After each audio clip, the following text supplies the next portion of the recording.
السلام عليكم ورحمة الله وبركاته. إن الحمد لله نحمده ونستعينه ونستغفره ونعوذ بالله من شرور أنفسنا ومن سيئات أعمالنا. من يهد الله فلا مضل له ومن يضلل فلا هادي له. أشهد أن لا إله إلا الله وحده لا شريك له وأشهد أن محمدا عبده ورسوله لا نبي ولا رسول بعده. اللهم صل وسلم على هذا النبي الكريم وعلى آله وأصحابه أجمعين. يا أيها الذين آمنوا اتقوا الله حق تقاته ولا تموتن إلا وأنتم مسلمون. يا أيها الذين آمنوا اتقوا الله وقولوا قولا سديدا يصلح لكم أعمالكم ويغفر لكم ذنوبكم ومن يطع الله ورسوله فقد فاز فوزا عظيما. وبعد فإن أصدق الحديث كتاب الله وخير الهدى هدى محمد صلى الله عليه وآله وسلم وشر الأمور محدثاتها وكل محدثة بدعة وكل بدعة ضلالة وكل ضلالة في النار. أما بعد، أيها الإخوان والأخوات في الله أعزني الله وإياكم. Para ikhwan dan juga akhwat, saudara-saudariku jamaah Masjid Jami Al-Insan yang semoga dimuliakan oleh Allah Subhanahu wa taala. Alhamdulillah, kita sangat bersyukur kepada Allah Subhanahu wa taala pada pagi hari ini kita dipertemukan oleh Allah Subhanahu wa taala dalam satu majlis yang mulia, yaitu majlis ilmu, yang insyaallah kita akan kembali melanjutkan pelajaran kita tentang sirah an-nabawiyah.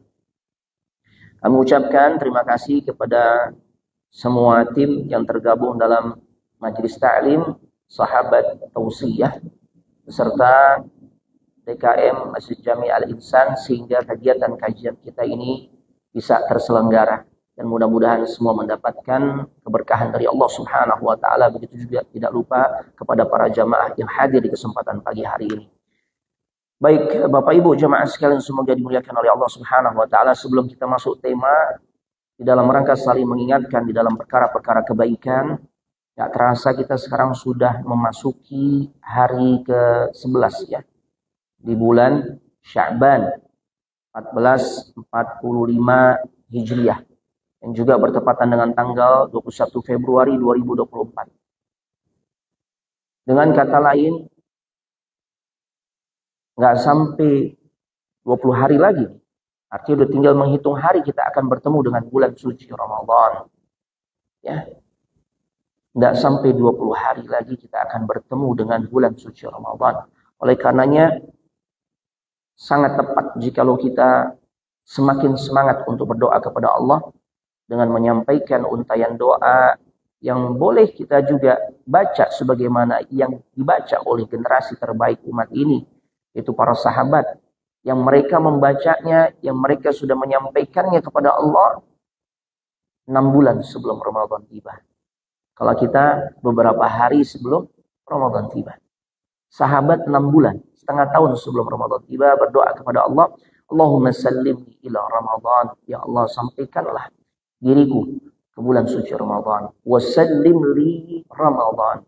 Sampaikan Ramadan kepada diriku, ya Allah. Wa tasallamhu minni mutaqabbala. Tatkala Allah perkenankan dirinya ketemu Ramadan, hari-harinya dia jalani dari hari pertama, kedua, ketiga dan seterusnya sampai Ramadan selesai, berganti Syawal.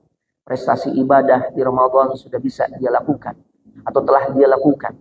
Maka harapannya semoga semua ibadahnya diterima di sisi Allah Subhanahu wa taala. Itu pula yang seharusnya menjadi ungkapan doa kita kepada Allah agar Allah pertemukan kita dengan bulan suci Ramadan. Baik, pembahasan sirah nabawiyah di kesempatan pagi hari ini mengangkat tema 3 pondasi untuk membangun negara Islam di Madinah. Sebagaimana kita ketahui, tatkala Nabi sallallahu alaihi wasallam hijrah ke kota suci Madinah, yang dimana proses hijrahnya penuh dengan ujian dan cobaan. Ya, di buku kita ada di halaman 300. Ya. Dan di pertemuan sebelumnya kita sudah membahas tentang tibanya Nabi sallallahu alaihi wasallam ke kota suci Madinah dan bagaimana antusiasme orang-orang di Madinah ya tatkala Nabi datang. Masya Allah.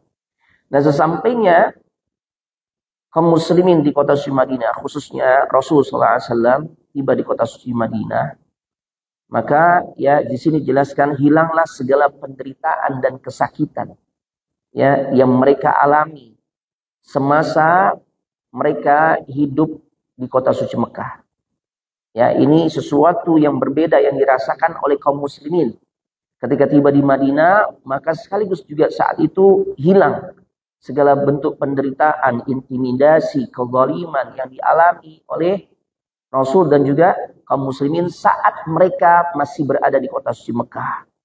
Ya, sehingga muncullah fase yang baru, babak baru yang memiliki berbagai macam keistimewaan. Ya, di mana di fase Madinah ini terbentuk pondasi-pondasi yang pada akhirnya menjadi sebab Allah jadikan Madinah ini sebagai negara Islam yang kokoh. Masya Allah. Di antaranya adalah pondasi yang Nabi lakukan di dalam rangka untuk membentuk negara Islam yang kokoh di kota suci Madinah. Yang pertama adalah dengan melakukan binaul masjid. Membangun masjid. Ya, membangun masjid. Yang kedua, Nabi menerapkan konsep al-mu'akhah. Mempersaudarakan antara pendatang yang dari Mekah, yaitu muhajirin, dengan orang-orang pribumi. Ya, yang mereka adalah penduduk asli Madinah, yang berasal dari dua suku besar, yaitu Aus dan Khazraj. Nah, dan ya pondasi yang ketiga adalah ini pondasi yang berkaitan dengan masalah ya kepemimpinan, al-imamah. Ya, jadi nggak boleh kepemimpinan di kota suci Madinah diserahkan kepada umat lain. Jadi pemimpinnya harus dari kalangan kaum muslimin, tidak lain ya pemimpinnya adalah Nabi kita Muhammad sallallahu alaihi wasallam. Ya, jadi pondasi yang ketiga itu Nabi membuat sebuah ikatan perjanjian dengan pihak-pihak di luar Islam. Ya. Nah, ini penting nih. Ini juga bicara tentang masalah atau bersentuhan juga dengan masalah politik tentunya. Kepemimpinan dan sebagainya. Masya Allah. Baik, langkah pertama yang merupakan pondasi awal yang Nabi bangun di kota suci Madinah adalah binaul masjid. Bangun masjid. Di dalam Sahihul Bukhari disebutkan ya bahwasanya Ibnu Syihab berkata, Urwah ibn Zubair pernah mengabarkan kepada diriku ya ketika orang-orang Islam Madinah mendengar kedatangan Rasul sallallahu alaihi wasallam ya datang dari Mekah, mereka keluar tuh dari sejak pagi hari. Ini kita udah bahas ya. Dari sejak pagi hari mereka sudah menunggu-nunggu kedatangan Nabi sallallahu alaihi wasallam. Ini menunjukkan betapa mereka memiliki atau menaruh harapan besar kepada sosok yang mereka tunggu-tunggu tersebut. Ya, sampai dari pagi mereka udah nungguin Nabi sallallahu alaihi wasallam. Ya, tidak ada sesuatu yang menjadikan mereka pada akhirnya pergi dari tempat menunggunya kecuali disebabkan karena cuaca semakin terik dan panas. Ya, Masya Allah. Sampai kemudian Nabi sallallahu alaihi wasallam pun tiba. Dan betapa bahagianya ketika ya mereka mengetahui ya sosok yang datang itu adalah Nabi sallallahu alaihi wasallam. Ya, walaupun pertama orang yang disambut itu Abu Bakar, dikiranya Abu Bakar nih. Sosok nabinya adalah Abu Bakar. Ya, ternyata mereka baru sadar tatkala Abu Bakar menghampiri Nabi dan menaungi Nabi dengan selendangnya. Karena cuaca saat itu sangat panas. Akhirnya orang baru paham, oh ternyata Nabi itu. Masya Allah. Ya, barulah kemudian mereka sadar, itulah sosok yang mereka tunggu-tunggu. Rasulullah Muhammad sallallahu alaihi wasallam. Masya Allah. Ya, tibanya Nabi di Madinah diawali saat beliau sampai di wilayah yang disebut dengan Quba. Ya. Taib. Perlu kita ketahui, dulu Ya kalau sekarang kan Kuba ini yang masuk dalam kategori atau cakupan kota suci Madinah. Cuma dulu itu yang disebut kota suci Madinah adalah ya Masjid Nabawi ya sampai pada pagar yang mengitarinya. Itu yang dijelaskan oleh para ulama yang disebut dengan kota suci Madinah. Sehingga kalau orang-orang sudah keluar dari pagar halaman Masjid Nabawi, maka ya mereka sudah masuk kategori keluar dari kota Madinah. Ya begitu cuma. Ya. Nah, kalau dari sisi jarak antara Kuba, tempat pertama yang Nabi ya singgahi di saat tiba di kota suci Madinah, itu wilayah Kuba. Kuba itu jaraknya dengan Masjid Nabawi, ya pusat kota suci Madinah, itu sekitar 3,8 km. Ya kurang lebih 4 km lah. Nah seperti itu. Ya Masya Allah. Apa langkah pertama yang Rasulullah SAW melakukan tatkala tiba ya di wilayah Kuba? Tidak lain Nabi bangun masjid. Ya makanya kemudian masjid tersebut dinamakan Masjid Kuba karena berada di perkampungan yang namanya Kuba. Ya. Makanya boleh saja tatkala antum bangun masjid, kemudian masjidnya dinamakan ya sesuai dengan nama daerah tempat masjid itu berada, boleh. Atau seseorang bangun masjid kemudian diberi nama dengan nama orang, itu juga boleh. Makanya kalau kita di Madinah, kita tiba di Madinah ya, selain ada Masjid Nabawi, di situ ada masjid-masjid yang namanya adalah nama-nama sahabat. Ada Masjid Ali, ada Masjid Abu Bakar, ada Masjid Bilal, atau ada juga masjid yang dinamakan ya karena satu peristiwa yang pernah terjadi di tempat tersebut. Ada yang disebut dengan Masjid Ghamamah. Itu berdekatan tuh. Ya, kenapa dinamakan Ghamamah? Ya, dari kata gham, awan atau mendung. Karena memang di tempat tersebutlah ya pernah atau sering dilaksanakan salat istisqa, minta hujan. Nah, seperti itu. Nah, jadi boleh-boleh saja masjid dinamakan dengan nama orang. Yang penting tujuannya bukan untuk riya. Ini jadi masalah. Termasuk juga di kota suci Mekah ada Masjid Aisyah. Masjid Aisyah ada seorang pengusaha besar, Sulaiman Ar-Rajihi. Beliau punya ibu namanya Aisyah. Dibikinin masjid oleh Sulaiman Ar-Rajihi. Ya dengan nama Masjid Aisyah Ar-Rajihi. Masya Allah. Ya. Tapi bukan tujuannya untuk pamer. Kadang-kala kan kita seperti itu nih. Jadi masalahnya itu. Ya biar nama anak viral. Ya masjid anak bangun. Dengan dana anak. Jangan. Kalau pada akhirnya menjadikan seseorang riya. Ingin tersohor. Mendapatkan sanjungan, pujian. Hindari menggunakan nama. Ya, taib. Nah, makanya masjid-masjid yang bernama Ali, Abu Bakar, Bilal, itu bukan mereka-mereka yang bangun.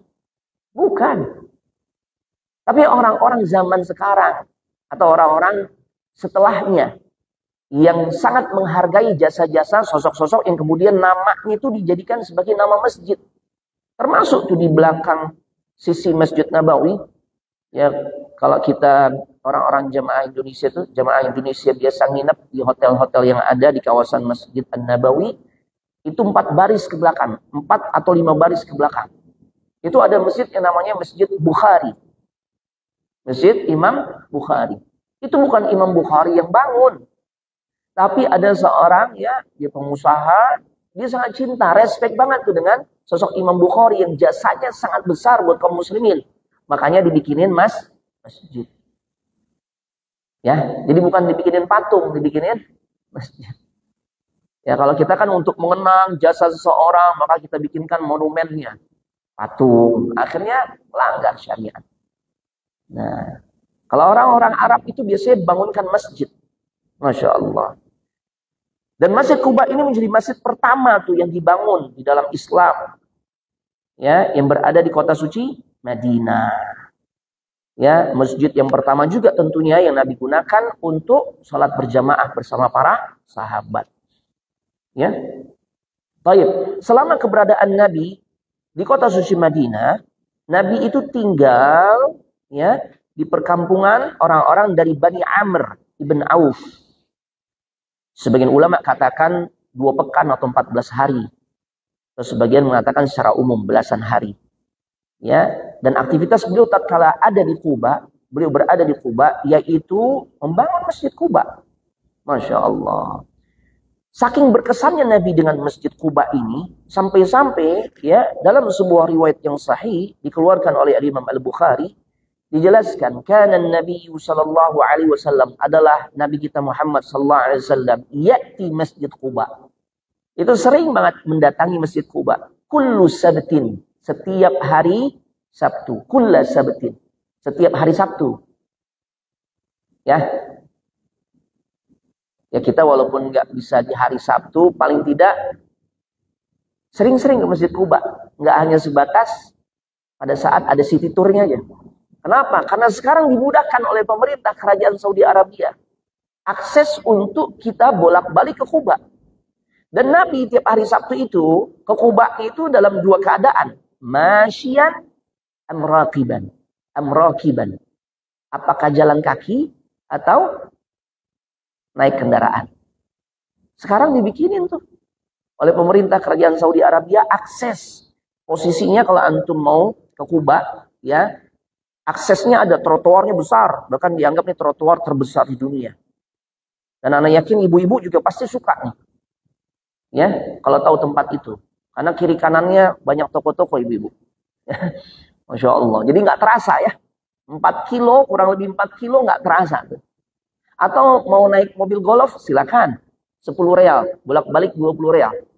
Atau mau naik sepeda ngegoes, yang hobi ngegoes ke sana. Ya ke Kuba sambil ngegoes. Masya Allah. Nikmat luar biasa. Ya.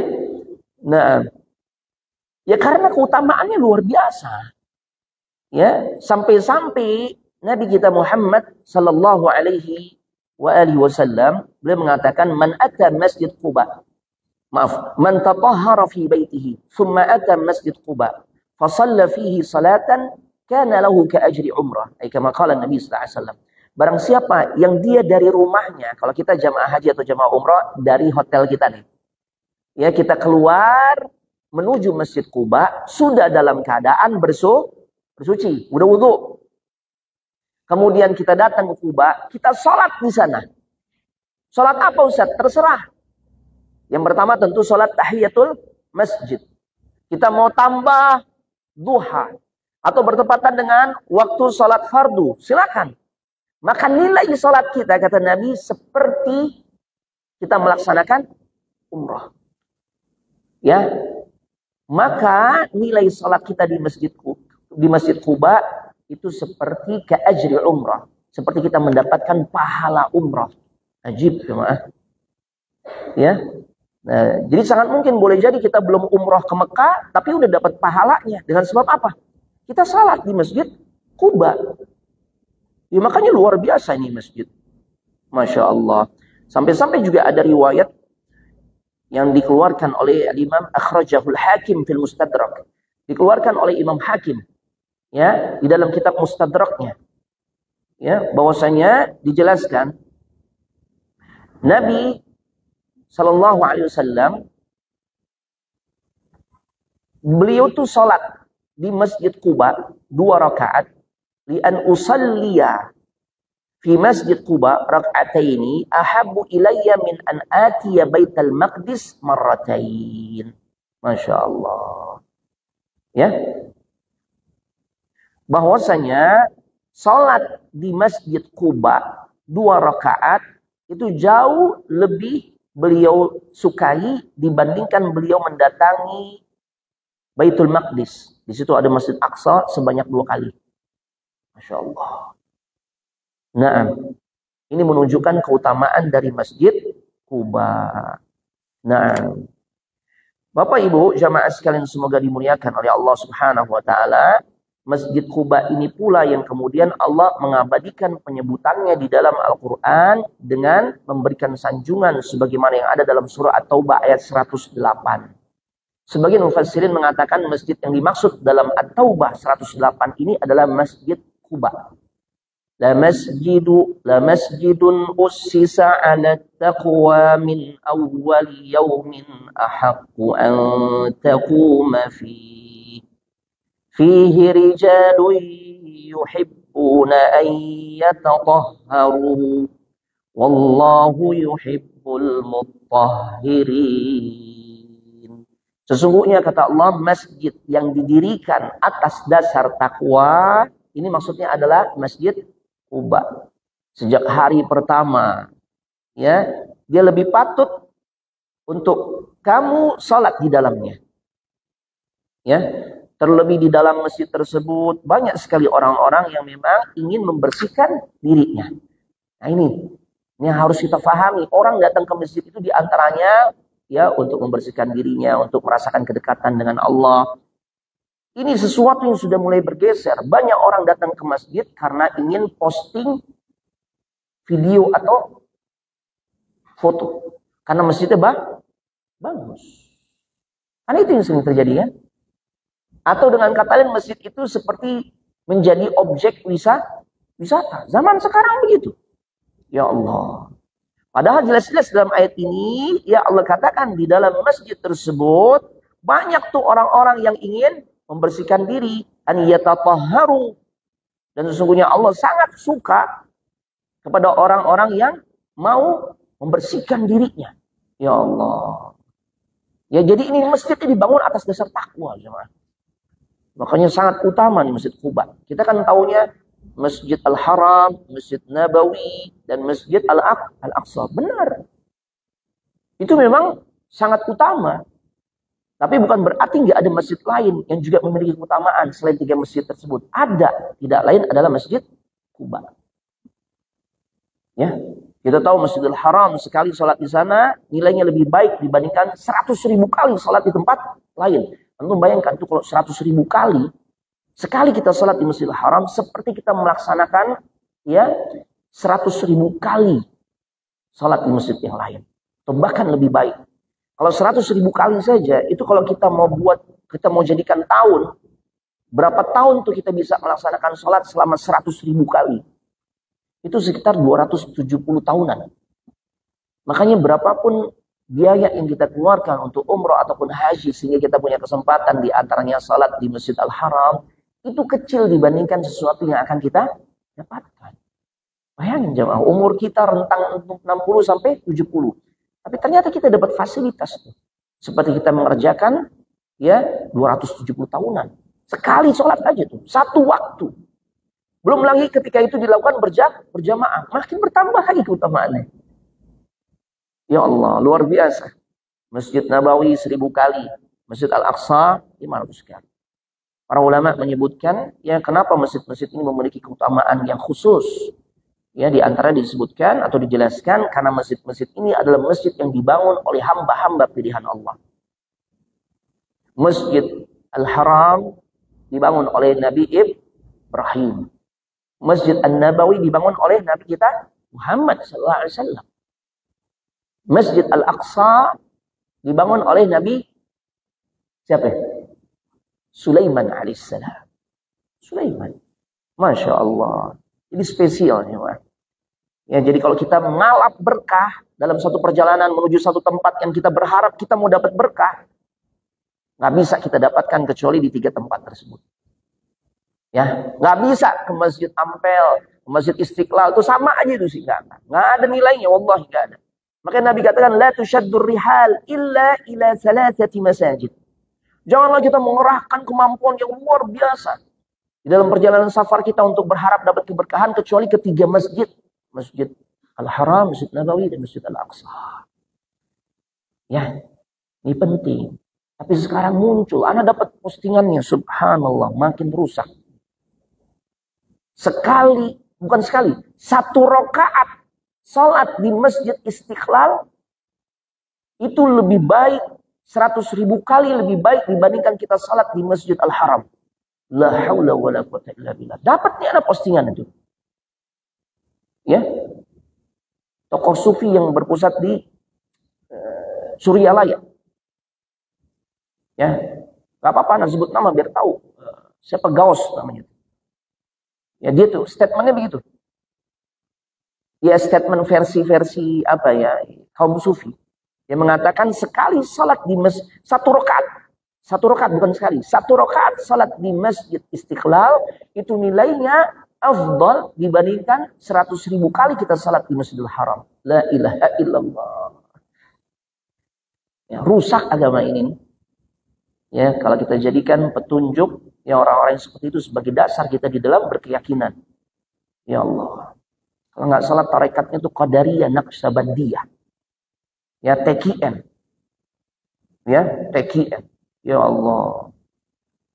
Nah, Bapak Ibu jamaah sekalian semoga dimuliakan oleh Allah Subhanahu wa taala. Nah, kemudian ketika Nabi telah membangun Masjid Quba, pada akhirnya Nabi pun beranjak pergi meninggalkan Quba menuju kota suci Madinah. Ya. Dan saat itu terjadi fi yaumil Jum'ah. Di buku kita ada di halaman 303. Rasulullah SAW berangkat dari Quba di hari Jumat ketika matahari mulai meninggi. Ya, artinya sudah mulai memasuki waktu duha. Ya. Dan pada akhirnya karena itu di hari Jumat, maka dilaksanakanlah salat Jumat di satu perkampungan Bani Salim ibn Auf. Ya. Jaraknya dengan Quba, dengan Masjid Quba itu sekitar kurang lebih 900 meteran. Ya, di situ tuh Nabi tiba tuh. Nabi tiba, kan Nabi kan keluar dari Quba-nya itu ketika matahari sudah mulai meninggi, mendekati waktu zuhur. Sampai di perkampungan Bani Salim yang berada di satu lembah yang namanya Wadi Ronuna. Ya, lembah Ronuna. Akhirnya Nabi melaksanakan salat Jumat di tempat tersebut. Maka tempat itulah yang menjadi tempat pertama yang digunakan oleh Nabi bersama kaum muslimin melaksanakan sholat Jumat. Bahkan selama di Mekah Nabi memang belum pernah sholat Jumat. Karena untuk sholat Jumat kan harus mengumpulkan manusia, ada khutbahnya. Di Mekah nggak mungkin Nabi lakukan hal itu. Jadi ini sholat Jumat pertamanya Nabi SAW. Tidak hanya di kota suci Madinah. Ya, dalam serial perjalanan dakwanya, sholat Jumat pertama beliau itu di Wadi Ronuna. Setelah bangun Masjid Quba. Dan kemudian sekarang pemerintah kerajaan Saudi Arabia membangunkan masjid. Ya, di lokasi di mana Nabi pernah sholat Jumat di situ. Nama masjidnya adalah Masjid Al-Jumu'ah. Masya Allah. Ya, jadi kalau antum umroh tuh malam, kalau anak anjurkan malam deh. Malam kita naik mobil golf gitu ya, bayar 10 real ke Quba. Kemudian kita keliling aja tuh. Lihat, oh ini masjidnya nih. Yang dimana dulu Nabi pernah sholat Jumat pertama kali bersama para sahabat. Wafi riwayat disebutkan ada 100 orang. Riwayat yang lain menyebutkan ada 40 orang. Makanya kemudian sebagian ulama bermadzhab Syafi'i mengatakan untuk melaksanakan sholat Jumat syaratnya adalah jamaahnya ada berapa? 40. Padahal jika kita mengambil periwayatan yang menyebutkan jamaah saat itu jumlahnya 40 itu bukan karena disetting oleh Nabi. Oh, sahabat, wahai para sahabatku, kumpulin kaum muslimin 40 orang, kita mau sholat Jumat. Enggak. Cuma saat itu bertepatan memang jumlah jamaahnya ada 40. Artinya, ya itu bukan menjadi syarat sholat Jumat itu bisa dilaksanakan. Ya, dengan jumlah jamaah minimal 40. Ini pentingnya belajar sirah itu begitu. Jadi tahu kronologisnya. Ya, itu pengambilan jumlah 40 jamaah ya yang sebagian kalangan mengatakan itu syarat sholat Jumat. Kalau cuma 10 orang sih nggak bisa. Bukan syarat. Makanya kalau kita belajar sirah, oh begitu. Itu karena memang bertepatan saat itu memang orang yang bisa dikumpulkan ada 40 orang. Bahkan sebagian riwayat mengatakan 100 orang.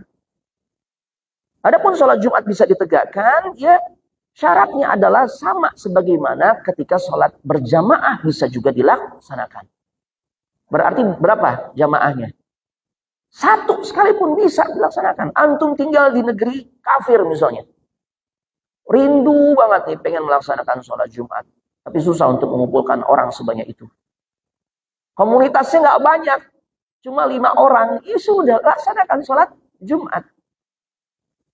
Ya, Ustadz kita nggak ada yang bisa ceramah Ustadz. Masih harus dengan panjang lebar dan sebagainya. Enggak.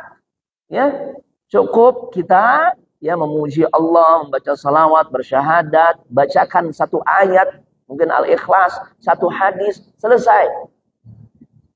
Ya, nah seperti itu. Bapak Ibu jamaah sekalian semoga dimuliakan oleh Allah Subhanahu wa taala. Kemudian di saat Nabi Shallallahu alaihi wasallam selesai ya melaksanakan sholat Jumat di satu lembah yang namanya Wadi Ronuna, ya, mulailah Rasul sallallahu alaihi wasallam melanjutkan kembali perjalanannya menuju kota suci Madinah. Dan saat Nabi melakukan atau melanjutkan perjalanannya menuju kota suci Madinah, ya, Nabi melewati banyak kabilah di halaman 303 nih. Ya, kabilah-kabilah dari kaum Ansar.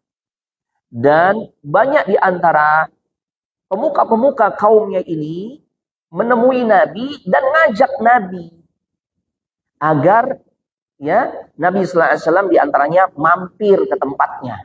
Ini adab nih. Ada orang safar ke tempat atau ke daerah kita, ke kampung kita.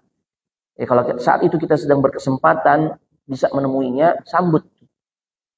Ya, ajak mampir dan sebagainya. Dan semua kabilah berebutan. Ya, karena yang datang kan Rasul. Masya Allah. Sampai-sampai pada akhirnya Nabi berkata, dan bagaimana kita diajarkan oleh Nabi cara menolak dengan halus. Yang tidak membuat tersinggung orang-orang yang sebenarnya punya tujuan sangat baik. Ya. Bagaimana caranya? Nabi mengatakan, da'uha fa innaha ma'murah. Saat itu Nabi kan sedang naik unta. Ya, ketika Nabi keluar dari Kuba, kemudian mampir untuk sholat Jumat di Wadi Ronuna, kemudian melanjutkan perjalanan lagi untuk masuk ke kota suci Madinah, Nabi itu sambil mengendarai onta. Sebagian ulama menyebutkan nama ontanya adalah Al-Qaswa. Ya. Nah, maka apa yang terjadi jemaah? Nabi katakan ketika banyak orang tuh yang udah megangin tali kekang ontanya. Ya Rasulullah, mampir aja ke rumah saya, ya Rasul, mampir ke rumah saya. Oh, pada berebutan. Apa kata Nabi? Nabi menyampaikan penolakan secara halus. Nah, ini jemaah. Kita kalau menolak kebaikan orang, upayakan dengan cara yang peluang untuk menyinggung perasaannya itu paling kecil. Tuh. Apa kata Nabi? Da'uha fa innaha ma'mura. Udah biarin aja nih onta jalan. Ya, jangan dipaksa untuk berhenti di satu tempat. Biarkan saja. Kenapa? Karena sesungguhnya untaku ini diperintahkan oleh Allah. Di mana dia nanti akan berhenti? Masya Allah. Ya, unta ini diperintahkan oleh Allah sebagaimana aku diperintahkan juga kepada Allah untuk bertemu dengan kalian. Seakan-akan begitu cuma. Ya, ini kan ungkapan yang sangat halus. Ya Allah. Nah, yang sehingga pada akhirnya ya unta ini pun berhenti di satu tempat. Ya. Dia menderum sebentar, tapi kemudian bangkit lagi. Ya. Dan pada akhirnya unta itu berkeliling-keliling sebentar, lihat kiri kanan, dia balik lagi ke tempat semula saat sebelumnya dia sudah berhenti dan menderum. Ya, duduklah kalau unta itu duduk. Ya, kalau kita duduk, kalau unta menderum. Nah, dan disitulah kemudian Nabi SAW memutuskan tempat tersebut untuk dijadikan sebagai lokasi pembangunan Masjid Nabawi. Masya Allah. Jadi ini semua atas petunjuk Allah. Petunjuk Allah. Nah, ya, baik. Dan kemudian Bapak Ibu jamaah sekalian semoga dimuliakan oleh Allah Subhanahu wa taala. Setelah itu ya banyak orang-orang yang tetap menawarkan dirinya atau menawarkan rumahnya untuk disinggahi oleh Nabi sallallahu alaihi wasallam. Tapi ketika Nabi sudah memutuskan ini nanti tempat yang akan dibangun masjid. Kemudian Nabi mengatakan di dalam Sahihul Bukhari, ya, rumah siapa yang letaknya paling dekat ya dengan lokasi ini. Nah, maka Abu Ayyub menjawab, saya ya Rasul. Abu Ayyub Al-Ansari. Ini rumahku. Tuh lihat pintunya paling dekat dengan lokasi yang kau tentukan ini. Ya. Makanya tatkala kita dihadapkan pada kondisi tetangga kita nih banyak. Ketika kita sudah belajar adab, kita kan harus ya berupaya semaksimal mungkin untuk berbagi kepada tetangga. Cuma kemampuan kita nggak bisa itu kita berikan, ya pemberian yang kita mau berikan kepada tetangga itu kepada banyak orang, kepada banyak tetangga. Maka kita harus punya prioritas. Siapa tetangga yang paling prioritas untuk kita berikan sesuatu? Kita masak sayur misalnya, kita pengen bawain nih. Ya karena kan nggak enak cuma mampir baunya doang gitu ya. Nah, kita pengen bawain. Maka parameternya Nabi katakan yang pintu rumahnya paling dekat dengan rumah kita. Masya Allah. Itu pula yang terjadi di saat Nabi menentukan, ya, ketika banyak orang menawarkan di rumah saya aja ya Rasulullah, di rumah saya saja. Apa kata Rasul? Ya, rumah siapa yang paling dekat dengan lokasi ini? Abu Ayyub nyaut, saya Rasul. Abu Ayyub Al-Ansari. Dan ini kita menjadi faham menjadi salah satu keutamaan sahabat Abu Ayyub. Di saat dirinya ya dipilih rumahnya oleh Nabi SAW, Nabi memilih rumahnya untuk ya Nabi singgahi berhari-hari lamanya. Masya Allah.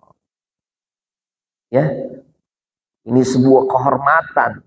Tatkala Abu Ayyub ya dipilih oleh Nabi rumahnya untuk disinggahi, untuk Nabi tinggal beberapa hari lamanya. Masya Allah. Taib. Adapun sahabat yang lain juga tidak ingin ketinggalan. Ya, andai pun Rasul tuh memang udah memutuskan tinggal di rumah Abu Ayyub, paling enggak ontaknya deh di rumah saya. Paling enggak kendaraannya deh parkir di rumah anak. Ini lifestyle-nya para sahabat tuh. Mereka selalu berebutan masalah keutamaan untuk memberikan pelayanan kepada Nabi SAW. Karena di situ pastinya ada keberkahan. Sahabat itu memang orang yang sangat antusias berebut keberkahan. Makanya diantaranya As'ad bin Zurarah. Segera tuh dia ambil tali kekang ontaknya, ya, dan dia masukkan ontaknya Nabi di kandang rumahnya. Masya Allah. Ya, nah. Jemaah sekalian semoga dimuliakan oleh Allah Subhanahu wa Ta'ala.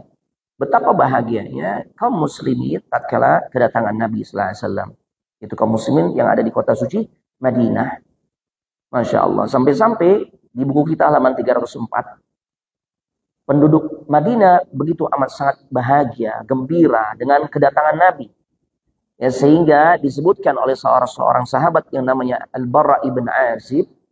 Ya, ketika Nabi SAW tiba di Madinah, saya nggak pernah melihat penduduk Madinah itu merasa begitu bahagia.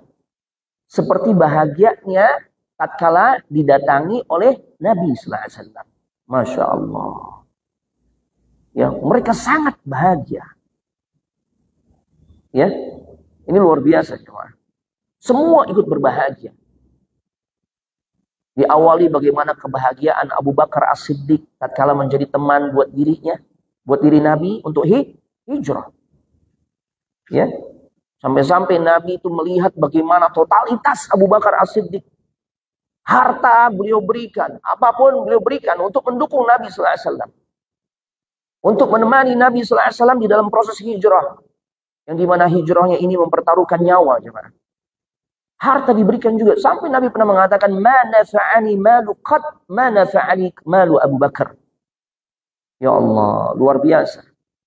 Nabi mengatakan bahwasanya enggak ada harta yang jauh lebih berharga untuk diriku selain hartanya Abu Bakar. Sampai Abu Bakar pun menangis. Fabaka Abu Bakar. Fabaka Abu Bakar. Sampai-sampai beliau mengatakan tatkala beliau menangis dengan ungkapan Nabi yang seperti itu, beliau mengatakan, bukankah diriku hartaku hanya untukmu ya Rasulullah. Luar biasa. Makanya pantas juga kalau kemudian ya orang-orang Madinah pun sangat bahagia.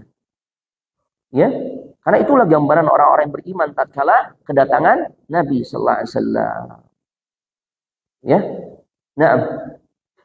Kemudian ditelusuri Itu sebidang tanah yang nanti akan dibangun untuk Masjid Nabawi. Ini punya siapa? Ya. Ternyata ya tempat tersebut atau lahan tersebut, lahan yang biasa digunakan untuk menjemur buah korma. Ya, jadi korma-korma yang dipanen itu biasanya orang-orang Arab ngejemur dulu, baru kemudian dipasarkan. Nah, baik. Ternyata rumah tersebut adalah milik 2 orang anak yatim. Tanah tersebut adalah milik 2 orang anak yatim yang bernama Sahal dan juga Suhail. Nama pemilik lahan tersebut Sahal dan Suhail. Ini nama yang sudah menunjukkan optimisme. Sahal itu artinya mudah. Suhail juga sama. Makanya silakan ngasih nama itu dengan nama-nama yang seperti ini, semoga menjadi doa. Ya. Makanya ketika agak loncat sedikit peristiwa perjanjian Hudaybiyah yang diutus oleh orang-orang musyrikin Quraisy untuk membuat perjanjian dengan kaum muslimin, yang sehingga pada akhirnya kaum muslimin harus balik lagi, nggak bisa umrah. Yang diutus adalah Suhail. Maka Nabi optimis. Kenapa? Yang diutus adalah Suhail. Suhail itu artinya mudah. Kayak optimisme. Sama, ngasih nama tempat usaha juga. Nama-nama yang baik. Nama yang menunjukkan optimisme kita nih. Insya Allah usaha anak nih maju, berkah. Ya, seminim-minimnya pakai nama Harapan Jaya. Itu seminim-minimnya ada harapannya. Kadang kala orang pakai nama-nama yang aneh. Ya, nah PT cepat bangkrut apa? Jangan yang aneh-aneh ya. Masya Allah. Ya, sampaikan dengan nama-nama yang membangun optimisme seperti itu. Nah, akhirnya apa? Nabi SAW temui 2 orang anak yatim ini. Ya, dia 2 orang bersaudara dari kalangan Bani Najjar. Ya, taib. Dan akhirnya pada saat Nabi bertemu dengan keduanya, ya, si pemilik tanah, Nabi ingin membeli tanah tersebut dari 2 orang anak yatim. Masya Allah. Dan ternyata, ya, Sahal dan Suhail nggak mau jual. Ya, beliau menginginkan menghibahkan aja buat Nabi. Nggak mau dijual, tapi dihibahkan. Masya Allah. Tapi Nabi kemudian menolaknya. Ya, akhirnya Nabi SAW pun membeli sebidang tanah tersebut. Di sini disebutkan di halaman 304, ya, dengan harga 10 dinar. 1 dinar itu 4,25 gram emas murni. Berarti kalau 10 dinar 42,5 gram emas. Kalau 1 gram itu 1 juta, berarti kisaran dirupiahkan 42,5 juta ya. Kisaran segitu harganya. Masya Allah. Dan itu fulus juga dari siapa ya, Mas? Pemberian dari siapa? Abu Bakar As-Siddiq. Abu Bakar As-Siddiq. Abu Bakar pernah memberikan uang ya untuk Nabi sallallahu alaihi wasallam. Kemudian uang itu digunakan untuk membeli sebidang tanah milik Sahal dan Suhail. Ya Allahu Akbar. Makanya benar nih kalau Nabi mengatakan benar-benar nih ungkapan yang sesuai dengan realita. Fakta yang begitu luar biasa yang tapi bagi orang-orang Syiah ini dianggap sebagai sesuatu yang nggak ada artinya. Tatkala mereka dengan mudah yang mencaci maki sahabat yang mulia ini, Abu Bakar As-Siddiq. Padahal Nabi mengatakan ma nafa'ani malu qat, ma nafa'ani malu Abu Bakar. Ya. Gak ada harta yang jauh lebih berharga untuk diriku kecuali hartanya siapa? Abu Bakar. Di saat orang tuh boro-boro mereka mau mengasih atau memberikan harta untuk Nabi sallallahu alaihi wasallam, untuk Nabi sallallahu alaihi wasallam, mengakui Nabi sebagai utusan Allah aja banyak yang mengingkarinya. Apalagi ngasih harta. Ya. Abu Bakar kasih hartanya. Masya Allah. Makanya dibeli tanah tersebut ya dengan harga 10 dinar. Ya, otomatis Nabi yang ngebebasin lahan itu. Makanya pantas kalau kemudian masjid tersebut bernama Masjid An-Nabawi, yang artinya masjidnya Nabi. Maka kita dapati orang-orang zaman sekarang juga kalau yang tahu keutamaan membangun masjid, ya, dia memiliki kekuatan dari sisi finansial. Dia katakan, Ustadz, ana bantu pembangunan masjid ini, tapi untuk ana semua. Ya, dari pembebasan lahannya, kemudian berapa RAB untuk pembangunan, Ustaz? Ya, sekian M. Baik, semua dari ana. Nanti kalau udah terbangun, silakan itu. Yang mau AC-nya, yang mau karpetnya, silakan. Ya, open donasi nggak apa-apa. Tapi kalau untuk bangunannya, ana. Ini. Para ulama mengatakan karena Nabi nggak ingin kehilangan kesempatannya. Ya, untuk membangun satu tempat yang pada akhirnya dari tempat ini nanti, ya, kaum muslimin menjadikan sebagai base camp, pusat peribadatan, tempat peribadatan, ya, menjalin hubungan dengan Allah Subhanahu wa taala dengan sedekat-dekatnya. Dibicarakan juga dengan masalah-masalah keumatan di masjid. Banyak hal-hal lain yang bisa kita lakukan di masjid. Jangan sampai justru bangun rumah di atas kuburan. Subhanallah, jangan. Cari dulu tuh lokasi untuk memindahkan kuburan itu. Nah, itu yang dilakukan oleh Nabi SAW. Dipindahin tuh kuburannya. Tanah-tanahnya, lokasi yang banyak lubang, kemudian diuruk. Pohon-pohon kurbanya ditebangin. Dan kemudian batang-batangnya dijadikan sebagai tiang-tiang. Dahan-dahannya dijadikan sebagai atap. Masya Allah. Ini luar biasa. Jadi yang ada atapnya itu cuma di bagian mihrab. Ya, cuma di bagian mihrab. Adapun di belakangnya mayoritasnya itu enggak tertutup, jemaah, terbuka. Maka kita dapati riwayat Nabi dan para sahabat saat sholat dalam keadaan hujan, wajah atau dahi-dahi mereka belepotan debu atau pasir. Ya, karena itu, jemaah, becek, jemaah. Maka kita dapati juga riwayat Nabi dan para sahabat di saat sholat menggunakan sendal. Sendal. Antum-antum yang suka outdoor, adventure, hiking dan sebagainya, ya, lagi mau naik gunung apa, kemudian tiba waktu sholat nggak ketemu masjid, ya sholat di alam terbuka, dan nggak usah pakai buka sepatu, karena memang ada sunnahnya juga, nggak usah buka sendal.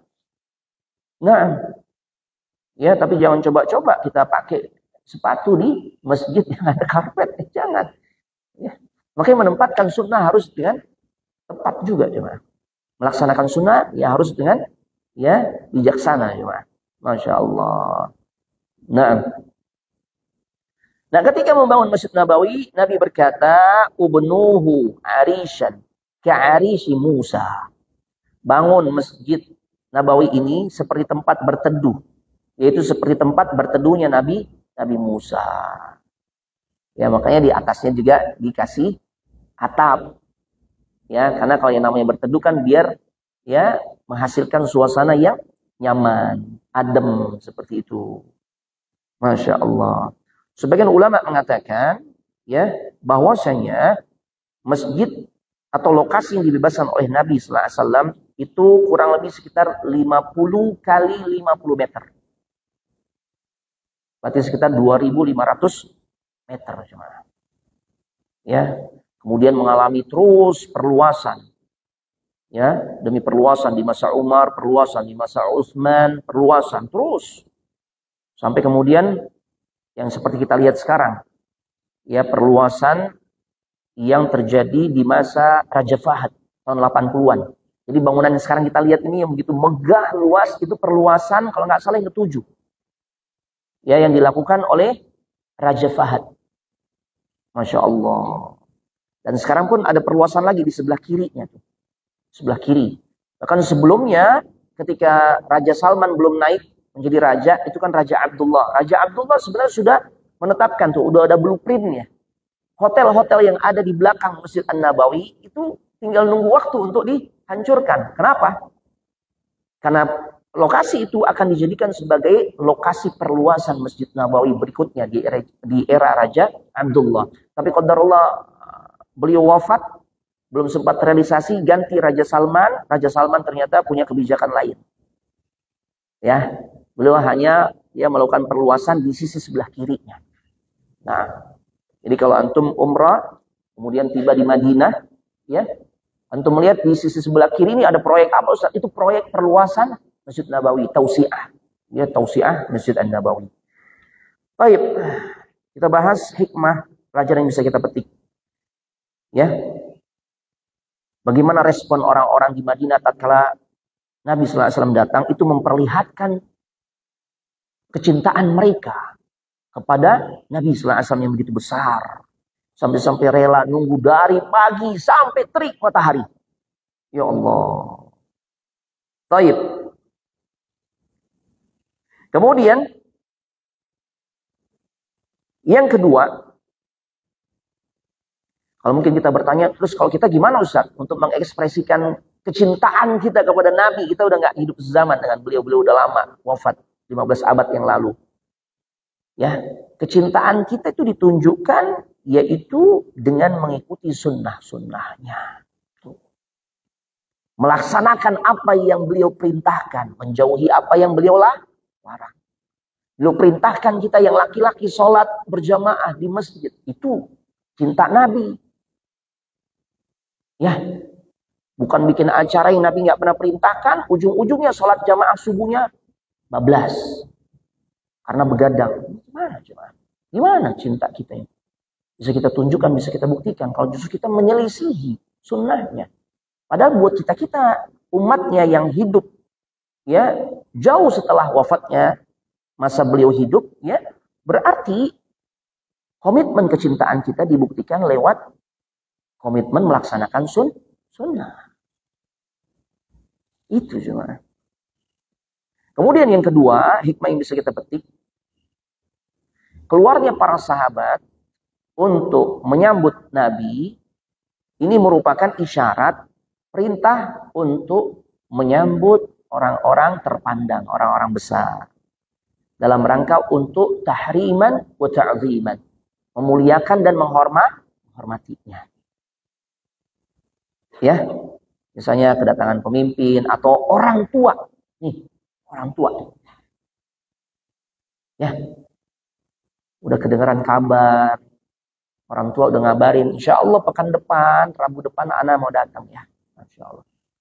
Kita harus lakukan persiapan untuk nyambutnya. Ya Allah. Bahkan karena ini adalah orang yang sangat spesial, sampai kita sediakan kamar yang juga spesial. Masya Allah. Spray kita gantiin tuh yang paling baru, yang kita tahu orang tua kita ini suka corak yang kayak apa, sampai kita perhatikan yang seperti itu. Masya Allah. Ya, ini ditunjukkan oleh para sahabat Nabi sallallahu alaihi wasallam. Masya Allah. Walaupun tentu penyambutan yang tidak berlebihan. Jangan sampai yang masuk kategori berlebihan, gimana Ustaz? Kalau penyambutan yang dilakukan itu sampai pada tahapan mengkultuskan. Itu nggak boleh. Atau melakukan perbuatan-perbuatan yang jelas-jelas terlarang dari sisi syariat. Ya tenang aja, ana sambut antum. Kalau antum mau datang, ya, ana udah pesenin mercon 1 truk. Sambut gimana? Bukan begitu nyambutnya. Ya.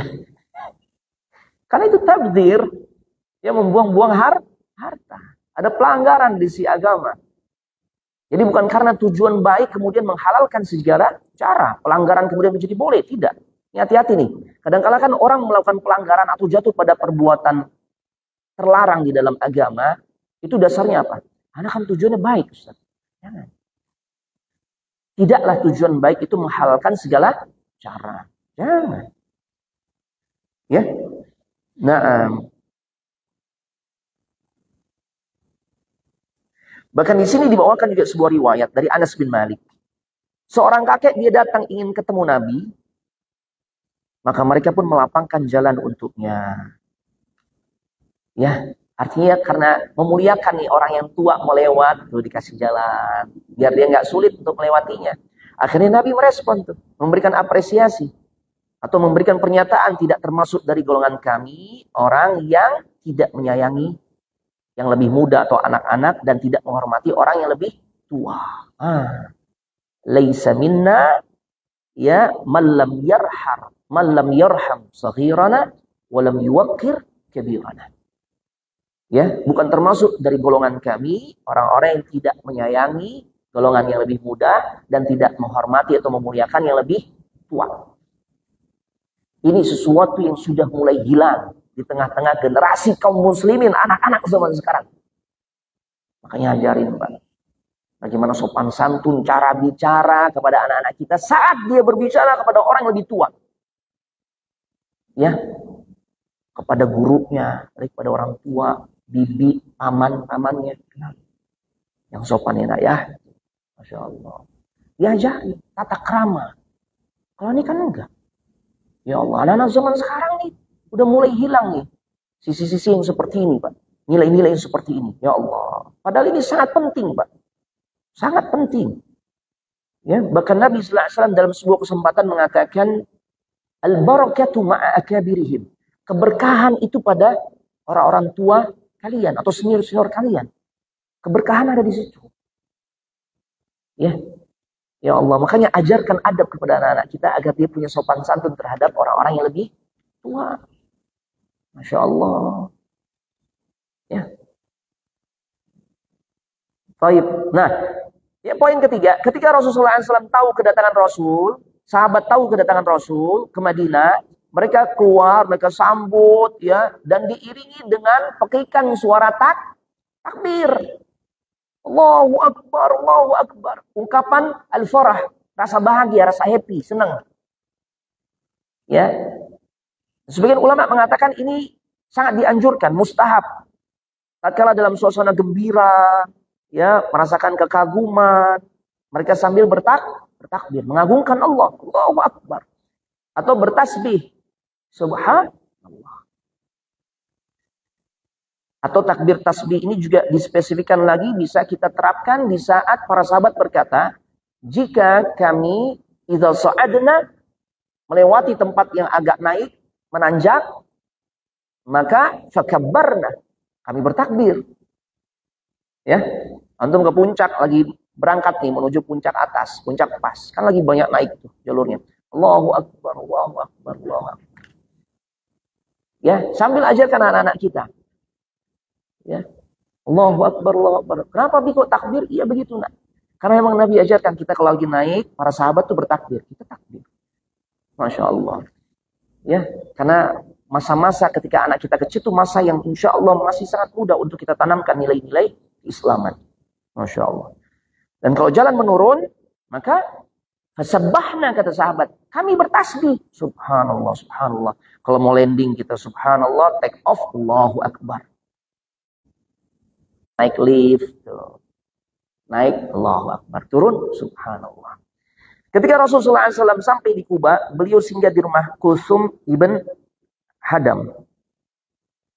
Ya, dan dia adalah seorang tokoh kabilah di wilayah Kuba. Nah, dan ini sebagai bentuk penghormatan dan pemuliaan terhadap orang yang lebih tua. Dan ini akhlak yang baik, yang seharusnya nggak boleh hilang, ya, pada diri kaum muslimin. Yang ketiga, hikmah yang bisa kita petik dari kisah ini, etika yang sangat bagus dari Rasul terhadap pemuka kabilah Ansar yang beliau temui.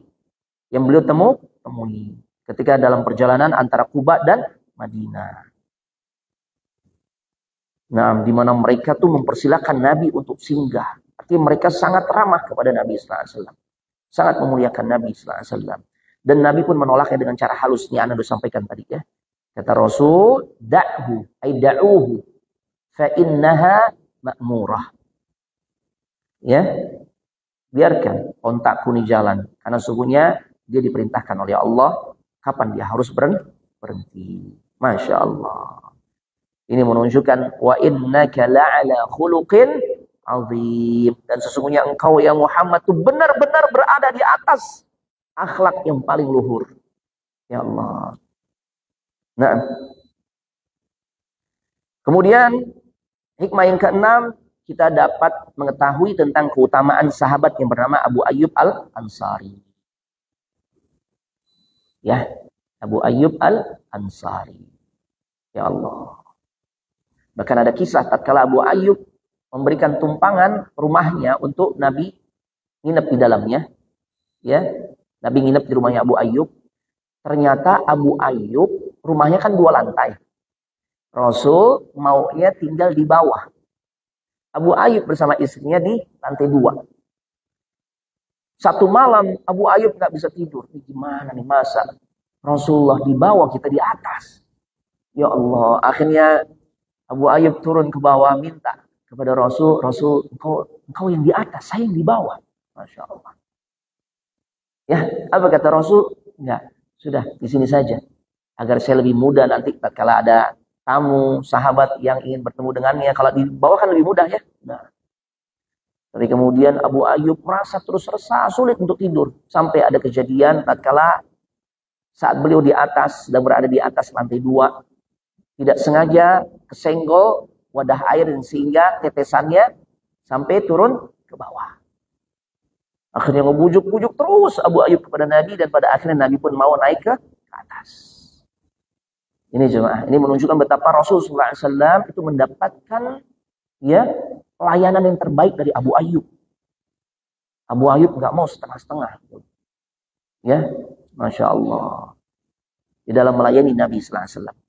Setibanya Rasulullah SAW di Madinah, beliau terlebih dahulu bangun masjid daripada rumahnya sendiri. Ya Allah. Ini jemaah. Dari sini kita menjadi paham tentang pentingnya peran masjid. Nah, ya, tentang pentingnya peran masjid. Ya Allah. Di antaranya adalah sebagai pusat bagi kaum muslimin untuk melakukan ibadah. Sholat, i'tikaf, ya. Kemudian apa lagi? Banyak hal lainnya. Berzikir, baca Quran di masjid. Yang kedua, masjid sebagai tempat yang paling pas untuk Nabi memberikan bimbingan, penyuluhan kepada kaum muslimin. Tempat belajar, mengajar yang paling bagus. Jemaah. Kalau bahasa simpelnya tempat pengajian yang paling pas tuh jemaah. Nah, kalau masih ada masjid deh. Kecuali kalau emang, ya Ustaz, gimana Ustaz, kita diboikot nih, nggak boleh. Kita punya tempat di aula nggak masalah. Ya, dulu kan Nabi saat belum bisa leluasa berdakwah di Mekah, pusat dakwahnya di rumahnya siapa? Di rumahnya sahabat yang namanya Al-Arqam ibn Abil Arqam. Tuh. Yang kalau kita ingin tahu di mana Ustaz di posisinya, ya perkiraannya itu di dekat Bukit Sofa. Tuh, di situ base campnya Nabi tuh saat memberikan penyuluhan, bimbingan, mentarbiyah kaum muslimin, para sahabat. Ya, ketika di fase Mekah. Ya. Nah, kemudian fungsi yang ketiga, fungsi sosial dan kemasyarakatan nih. Ya, kita bisa akrab nih dengan sesama saudara-saudara kita kaum muslimin. Tempat terbaiknya di mana? Masjid. Dan insya Allah orang-orang yang kita bisa akrab dengannya adalah orang-orang pilihan. Karena hanya orang-orang yang merasakan kenikmatan untuk berada di masjid, beribadah kepada Allah dengan beragam macam ibadah, salat berjamaahnya, tilawah Qur'annya, zikirnya, kajiannya. Tidaklah orang bisa betah berlama-lama di masjid kecuali orang-orang yang memang pilihan. Itu jemaah. Nah, jadi betapa beruntungnya kita nih kalau bisa menjalin hubungan yang baik. Keakraban kita bina, kita jalin. Ya. Tempatnya adalah tidak lain di masjid. Ya Allah. Terciptanya ukhuwah Islamiyah di masjid. Masya Allah. Kalau orang mau bertaubat juga tempat terbaiknya di mana? Masjid. Ada yang ingat gak? Siapa sahabat yang tatkala dia sadar, ya Allah, dia melakukan pengkhianatan terhadap Allah dan Rasulnya. Ketika dia diutus untuk bertemu dengan orang-orang dari Yahudi Bani Quraidah karena mereka khianat. Nabi sudah pesan kepada sahabat yang satu ini, engkau diminta untuk menjadi utusan kita. Kama qala Nabi sallallahu alaihi wasallam. Ya sudah, dengerin aja apa yang mereka sampaikan, tapi jangan sampaikan apa yang menjadi keputusanku terhadap mereka. Karena Nabi putuskan akan membunuh mereka tuh. Karena mereka khianat. Ya. Kalau sekiranya Allah nggak menangkan kaum muslimin dalam perang Khandaq, selesai. Kaum muslimin dibinasakan tuh. Di antaranya karena pengkhianatan mereka. Ya. Akhirnya Nabi putuskan mereka harus dibunuh. Engkau jadi utusan, jangan kasih tahu kalau mereka tuh akan dibunuh. Udah dengerin aja. Tapi ternyata karena memang dulunya di sahabat ini punya hubungan baik dengan Yahudi Bani Quraidah, sekutunya dulu sebelum Islam. Nggak tega mereka nangis-nangis dan sebagainya. Dan mereka bertanya, bagaimana keputusan nabimu? Keputusan Muhammad kepada kami. Dia nggak ngomong, cuma ngasih isyarat. Apa maksudnya? Bunuh. Sahabat itu katakan, ngasih isyarat. Tapi nggak ada begitu ya. Cuma ngasih isyarat gitu aja. Ya Allah. Dia sadar.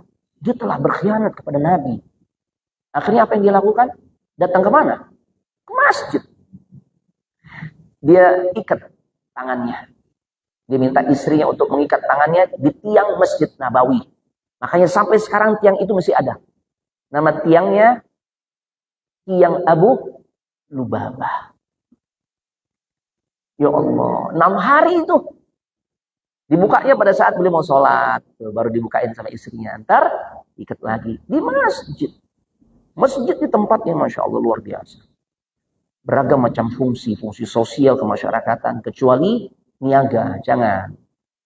Ya, karena Nabi doakan nggak akan diberi keberkahan tuh.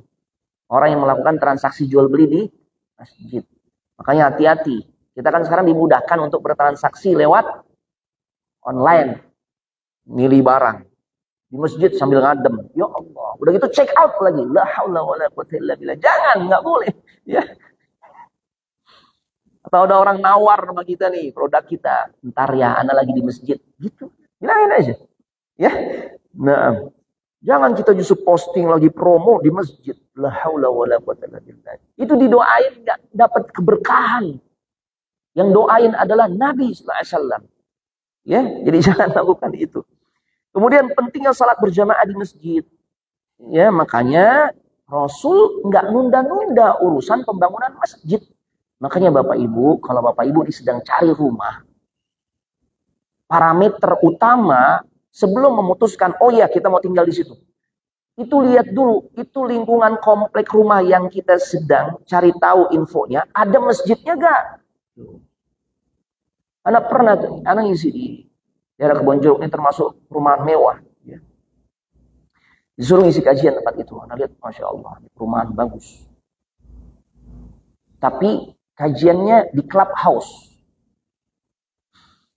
Ada kolam renang. Ya Allah, Nabi bilang. Tapi nggak apa-apa, akhirnya kita kajian di situ. Ya karena nggak ada aktivitas orang berenang saat itu, steril. Cuma Nabi bilang, antum tinggal di komplek seperti ini. Apa nikmatnya? Kalau cuma ngejar fasilitas dunia, apa nikmatnya kita orang-orang Islam? Tinggal di tempat yang nggak ada masjidnya. Kenapa nggak dibikin masjid? Antum fulusnya pada banyak, Anda bilang. Masjid nggak dibangun. Ya Ustaz, kita lagi perjuangkan. Iya, perjuangkan. Cari mana fasumnya. Hubungi pengembang. Bikin tuh. Kalau mereka nggak sediakan biaya, antum gotong royong. Antum kan mampu. Apa nikmatnya tinggal di tempat kayak begini mewahnya, tapi nggak ada masjid. Alhamdulillah, berjuang, bangun masjid. Itu gimana? Jadi perhatikan masjid. Ya, Masya Allah. Taib. Kemudian, hikmah ke-8, kerjasama Rasulullah SAW bersama para sahabat di dalam membangun masjid. Ya Allah. Di dalam proses pembangunan Masjid Nabawi juga, Nabi itu sampai ngangkat batu-batu untuk dijadikan pondasi. Beliau tempelin di perutnya tuh, beliau gotong. Batu-batu pondasi kan berat jemaah. Ya kan? Ya Allah. Sampai Nabi turun tangan. Itulah karakter dari Nabi kita Muhammad SAW.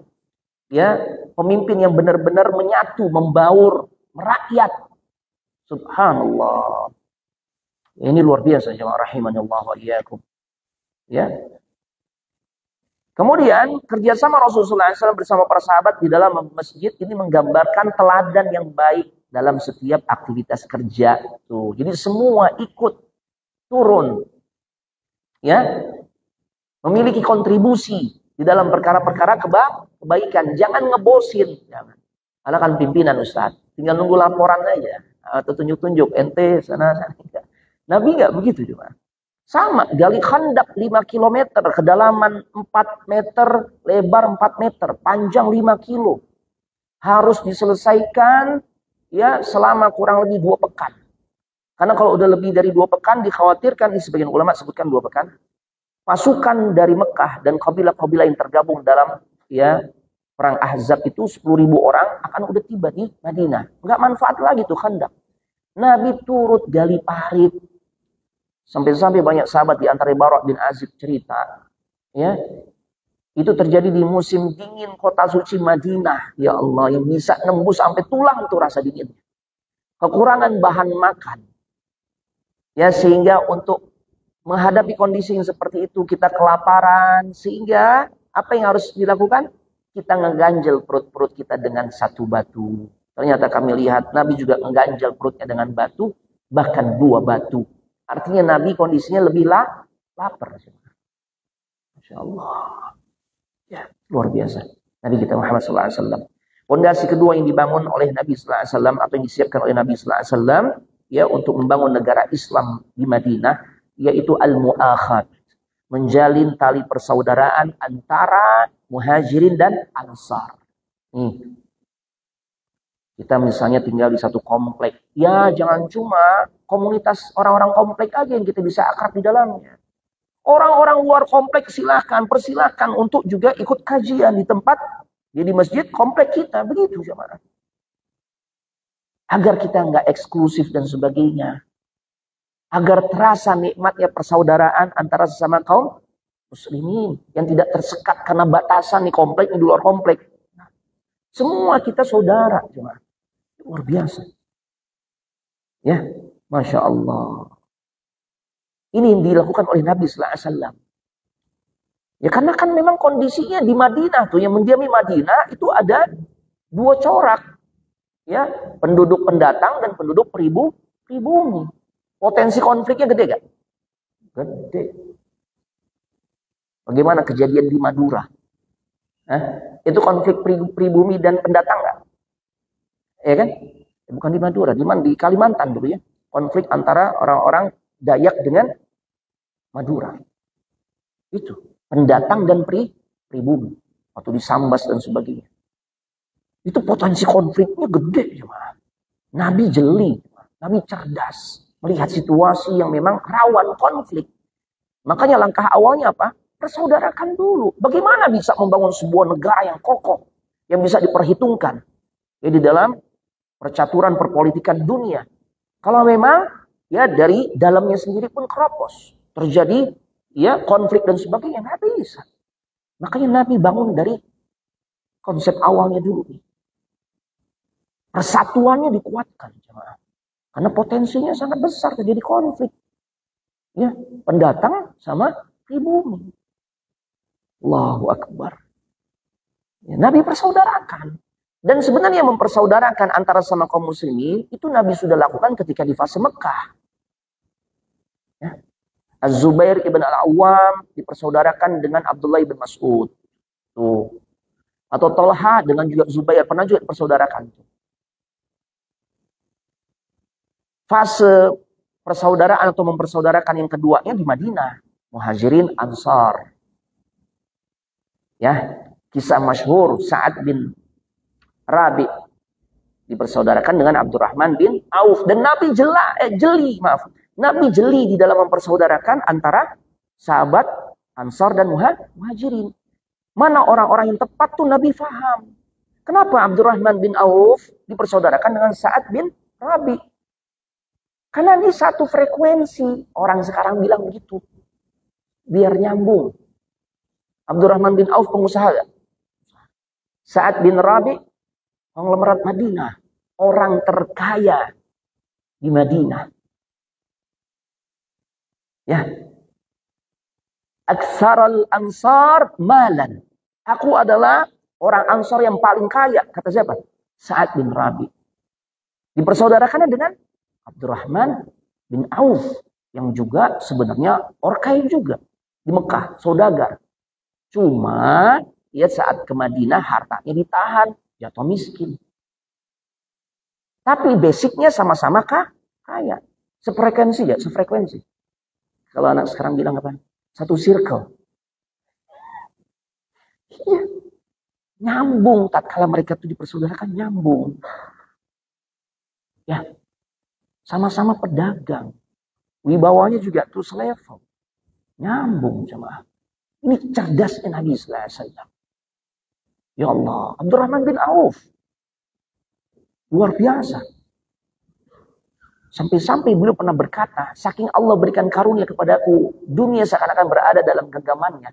Sekiranya aku mengangkat bongkahan batu-batu, ternyata di bawahnya aku dapati emas dan perak.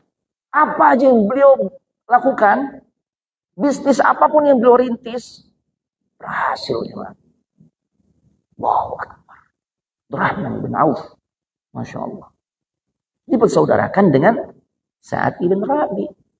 Saudagar Madinah. Nyambung. Dan lihat luar biasanya persaudaraan mereka. Sampai, sebagian ulama katakan, itu menjadi sebab turunnya ayat surah Al-Hasyr. Wa yu'thiruna ala anfusihim walau kana bihim khasasah.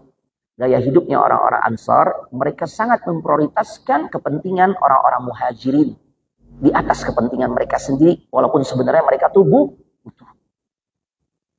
Kisah yang nggak pernah Anda bosan ngebaca ataupun menyampaikannya. Sa'ad bin Ar-Rabi, ya, dipersaudarakan dengan Abdurrahman bin Auf. Kemudian Sa'ad berkata, wahai Abdurrahman, saudaraku, aku adalah aktsarul ansar malan. Orang Ansar paling kaya aku. Bukan sombong nih. Ya. Kemudian karena aku sudah dipersaudarakan dengan dirimu, Nabi sudah mempersaudarakan dirinya dengan Abdurrahman bin Auf. Dia katakan, setengah dari hartaku aku berikan untuk dirimu. Ada nih persahabatan yang model kayak begini. Persaudaraan yang sampai-sampai orang rela, bukan basa-basi, untuk memberikan setengah dari harta yang dia miliki. Dan dia adalah orang terkaya di Madinah saat itu. Allahu Akbar. Kebun kormanya lebar. Kalau 10 hektar, 5 hektar ya. Nah. Luar biasa jemaah. Kebayang nggak jemaah? Kalau itu terjadi pada diri kita, kita lagi mengalami masa-masa sulit. Ketemu orang yang nawarin kita setengah dari hartanya. Kebayang respon kita gimana? Terima nggak? Oh, terima. Bang Gilang datang ke Ana. Ya Allah. Ustadz, 5M buat antum, 5M buat Ana. Ya. Atau 5 hektar buat antum, 5 hektar buat Ana. Ana berkata, ya Allah. Ya, Ana kayak mimpi nih. Ana mendapatkan sosok luar biasa teman seperti antum. Ayo buru-buru kita ke notaris deh. Kalau kita cari notaris, Ana khawatir antum berubah pikiran nanti. Kita legalkan dulu nih. Ya, ini luar biasa sampai kayak begitu jemaah. Persaudaraan mereka tuh seakan-akan apa ini dongeng Ustaz? Enggak. Ini bukan dongeng, ini realita. Karena gurunya adalah Nabi kita Muhammad SAW. Maka pantas murid-muridnya kayak begitu. Hasil gemblengan Nabi SAW. Sampai-sampai mereka memiliki sifat yang sulit untuk dimiliki oleh kebanyakan manusia. Ya. Makanya ini modal besar untuk membangun sebuah negara Islam yang kokoh di Madinah. Dan pantas kalau kemudian Allah jadikan Madinah adalah negara Islam pertama ya di dalam sejarah yang kemudian menjadi sebab Islam tersebar ke seluruh penjuru dunia. Pusat negara Islam pertama itu di Madinah. Dari kota kecil jemaah. Kenapa bisa sampai kayak gitu? Karena sosok-sosok yang di dalamnya adalah sosok dari hasil persaudaraan yang ditetapkan oleh Nabi kepada Muhajirin dan Ansar. Yang persaudaraan mereka dibangun atas dasar keimanan. Bukan atas dasar kepentingan. Kan itu yang terjadi sekarang, kepentingan. Ntar kalau kepentingannya udah gak tercapai, udah anak pilih yang lain lagi. Ngapain anak tetap loyal? Kan begitu yang sekarang terjadi. Ya. Alhamdulillah. Ini pelajaran penting jemaah. Adapun yang ketiga, Fondasi yang Nabi tetapkan di dalam membangun kota suci Madinah menjadi negara Islam yang kokoh, yaitu mengikat atau membuat perjanjian, al-mu'ahadah. Membuat sebuah ikatan perjanjian dengan orang-orang Yahudi. Ya. Ini Madinah nih, potensi konfliknya besar. Karena tidak hanya didiami oleh kaum muslimin, tapi juga oleh orang-orang non-muslim. Tiga kabilah Yahudi. Tiga kabilah besar orang-orang Yahudi, yaitu suku atau kabilah Bani Qainuqa, Nadir, dan Quraisyah. Dan mereka lebih dulu bercokol di Madinah dibandingkan kaum muslimin. Tuh. Ini potensi konflik. Di mana bisa kokoh sebuah negara? Kalau hal yang seperti ini belum bisa dikondisikan, makanya buat perjanjian. Tuh. Agar kita menjadi kekuatan bersama. Ya, yang sama-sama ngebangun Madinah, menjaga Madinah, khususnya tatkala nanti ada rongrongan dari pihak luar Madinah. Kan itu terjadi kan? Makanya terjadi perang Uhud. Perang Badar dulu, Uhud, Khandaq, atau Ahzab, dan seterusnya. Kan komitmennya, orang-orang yang tinggal di Madinah, tidak hanya kaum muslimin, ikut sama-sama tuh ngejaga kota ini. Ya. Nah, seperti itu. Dan ini adalah fondasi yang Nabi terapkan, yang menunjukkan betapa cerdasnya beliau. Ahli politik, ahli strategi. Tapi politikus yang tentu sangat beradab. Gitu. Bukan nggak ada politik dalam Islam, ada. Tapi harus memperhatikan adab-adabnya. Ya, menepati janji dan sebagainya. Itu Nabi lakukan. Makanya ketika terjadi pengkhianatan, tegas nggak sikap Nabi? Iya, tegas. Usir. Qainuqa terusir. Nadir terusir. Quraisyah ditumpas. Karena pengkhianatan mereka melampaui pengkhianatan yang dilakukan oleh dua kabilah Yahudi sebelumnya. Lihat coba. Ada wibawa kaum muslimin jadinya. Ya. Karena politik yang diterapkan oleh Nabi sallallahu alaihi wasallam itu politik yang penuh dengan adab. Menjunjung tinggi nilai-nilai, menepati janji. Komitmen dengan perjanjian yang sudah dibuat.